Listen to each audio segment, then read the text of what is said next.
অনেক কথা বলার আছে, কিন্তু সময় বেশি দেবো না, কারণ মাগরিবের নামাজের সময় হবে 8টায়। তো তার আগে আমি শেষ করে দেব।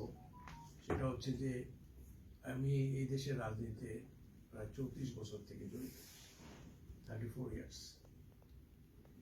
এদেশের রাজনীতি করার আগে আমি অন্য বাংলাদেশের রাজনীতিতে ছিলাম জড়িত, কিন্তু মনে একসময় এসে আমি উপলব্ধি করলাম যে এই দেশে থাকি, এই দেশে থাকবো, এই দেশে আমার বাচ্চারা বড় হবে, কাজে এদেশের রাইট নিয়ে কথা বলতে হবে, সুতরাং আমার উচিত এই দেশের রাজনীতিতে জড়িত হওয়া। এবং এই দেশের রাজনীতিতে আমি সক্রিয় গত 34 বছর থেকে।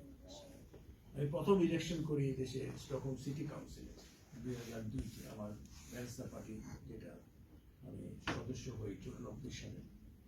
সেই ইলেকশনে আমি প্রথম বাংলাদেশি হিসাবে কাউন্সিলর হই 2002-2006-এর ম্যান্ডেট।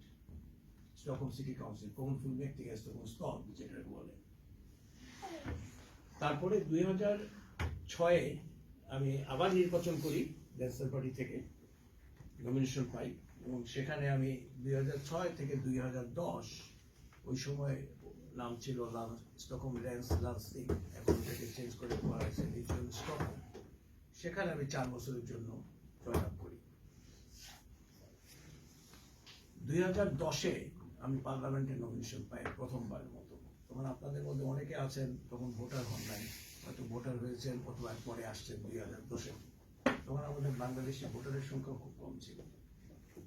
যাই হোক, 2010-এ আমার কিছু হয়নি, আসতে পারিনি এই সামনে। 2014 এবং 2018-তে আমাকে আবার নমিনেশন দেওয়া হয় স্টকহোম ল্যান্স লান্সিং থেকে, মানে রিজিয়ন স্টকহোম।